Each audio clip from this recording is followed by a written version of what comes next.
Hello दोस्तों, welcome back my YouTube channel. तो दोस्तों, आज से हम देखेंगे हिंदी के विषय में। हिंदी में सबसे पहले हम साहित्य के क्वेश्चनों को डिटेल्स में जानेंगे। साहित्य में भी पद्य साहित्य और गद्य साहित्य। सबसे पहले हम पद्य साहित्य को देखेंगे। पद्य साहित्य में हमारे सिलेबस के अनुसार 12 कवि हैं, जिनमें से कबीरदास और सूरदास के विषय में हम इस वीडियो में डिटेल्स में जानेंगे। तो दोस्तों, हम इसमें जानेंगे कबीरदास की सभी रचनाएं और इनका जीवन परिचय, और सूरदास की सभी रचनाएं और इनका जीवन परिचय। तो दोस्तों, वीडियो को स्टार्ट करते हैं।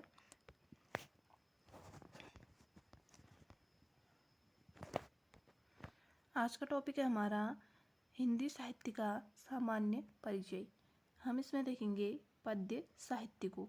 ये मेरे खुद के नोट्स हैं जो मैंने उत्तराखंड में होने वाली परीक्षाओं के दौरान बनाए थे। सबसे पहले हम देखेंगे कबीरदास जी के विषय में। इनका जन्म 1398 में हुआ था और इनकी मृत्यु 1518 में हुई थी। तो दोस्तों, कबीरदास जी के विषय में हम यहाँ पे डिटेल्स में पढ़ते हैं।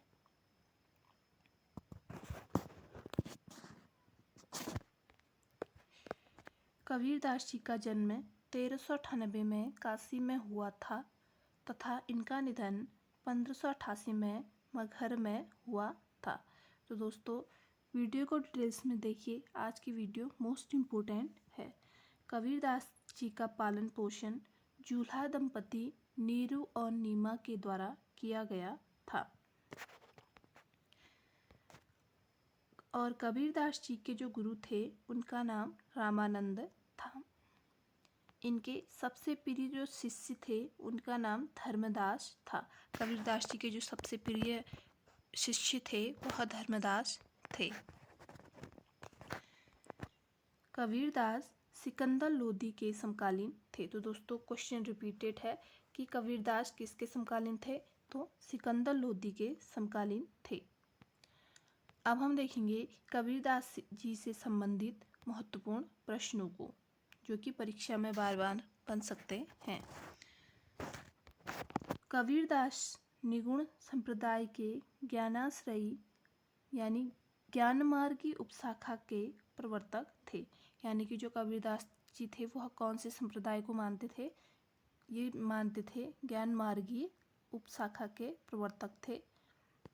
कबीरदास जी को वाणी का डिटेक्टर किसने कहा था? तो दोस्तों, ये कहा था हजारी प्रसाद द्विवेदी जी ने। और कबीरदास जी की भाषा को रामचंद्र शुक्ल ने सुदुक्कड़ी भाषा और श्याम सुंदर दास जी ने पंचमेल खिचड़ी कहा था। तो दोस्तों, यह क्वेश्चन रिपीटेड है, वीडियो को ध्यान से देखिए।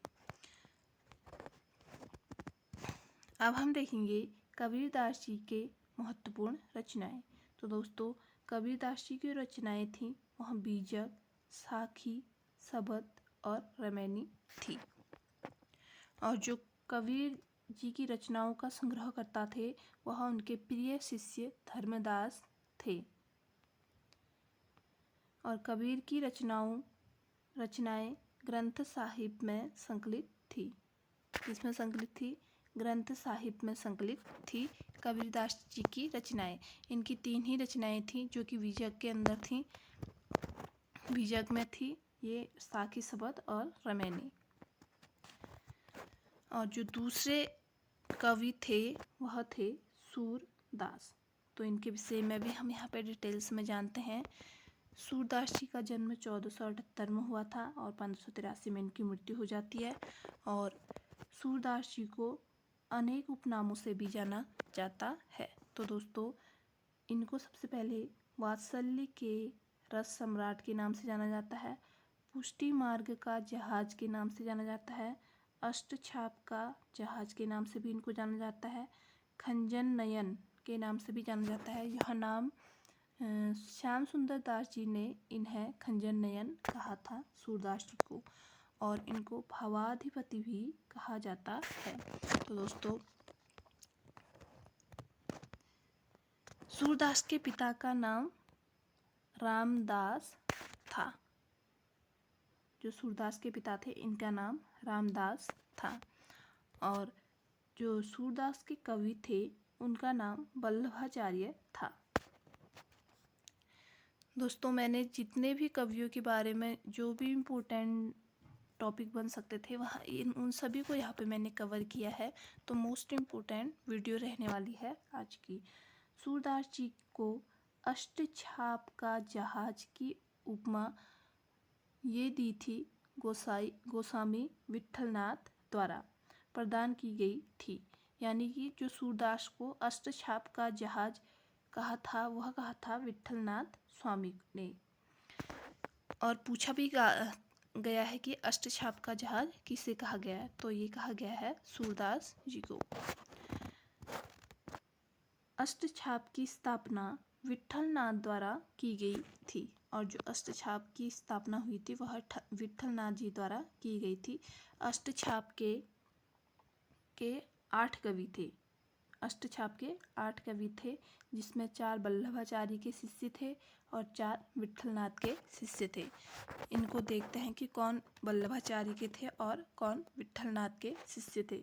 तो दोस्तों, वल्लभाचार्य के जो 4 शिष्य थे उनमें सूरदास, कुंभनदास, परमानंद दास और कृष्णदास थे।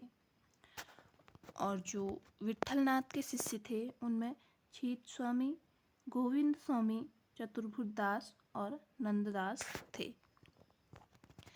और इन सभी कवियों में सबसे महत्वपूर्ण कवि सूरदास थे, जिस कारण सूरदास को अष्टछाप का जहाज कहा जाता है।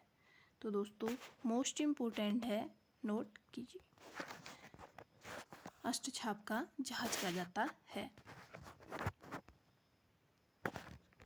और जो सूरदास की भक्ति भावना थी वह सांख्य भाव की थी। और जो सूरदास पुष्टि मार्ग संप्रदाय से माने जाते थे।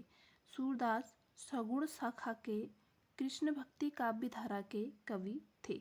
तो दोस्तों, परीक्षा में भी पूछा जा गया है कि सूरदास किस शाखा के कवि थे। तो दोस्तों, यह कृष्ण भक्ति काव्य धारा के कवि थे। अगला है, सूरदास ने सांख्य भाव की भक्ति भावना का प्रदर्शन किया था। यानी कि जो सूरदास की भक्ति भावना थी वह सांख्य भाव की थी। अब हम देखेंगे सूरदास की प्रमुख रचनाएं, यानी कि इनकी जितने भी प्रमुख रचनाएं हैं उन सभी के विषय में हम यहाँ पे डिटेल्स में जानेंगे। सूरदास की भाषा ब्रज भाषा थी। इनकी पहली रचना है सूरसागर। सूरदास ने इसे 12 स्कंदों में विभाजित किया है, यानी कि 12 खंडों में विभाजित किया है।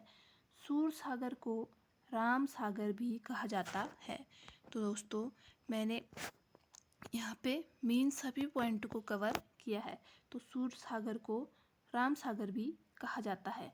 इसके अतिरिक्त तो कौन कौन से रचनाएं थी सूरदास की, इसमें सुरसावली हो गई, साहित्य लहरी हो गई, सुर पच्चीसी हो गई, भ्रमर गीत हो गया, नल दमयंती हो गई, ब्याह हलो हो गया, नाग लीला और गोवर्धन लीला।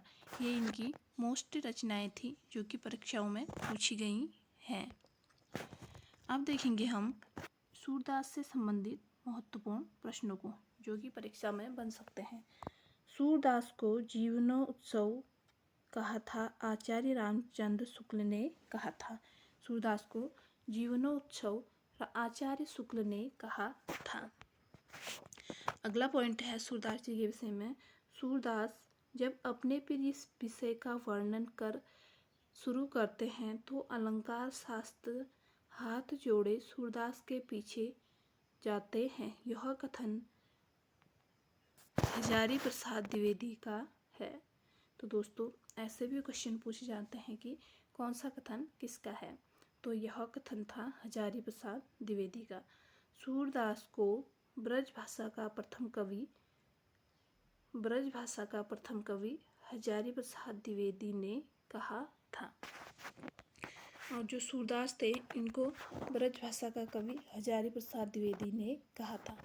तो दोस्तों, ये थी आज की मोस्ट इम्पोर्टेंट वीडियो जो कि हमने 2 मोस्ट इम्पोर्टेंट कवियों कबीरदास और सूरदास जी के विषय में यहाँ पे डिटेल्स में जाना।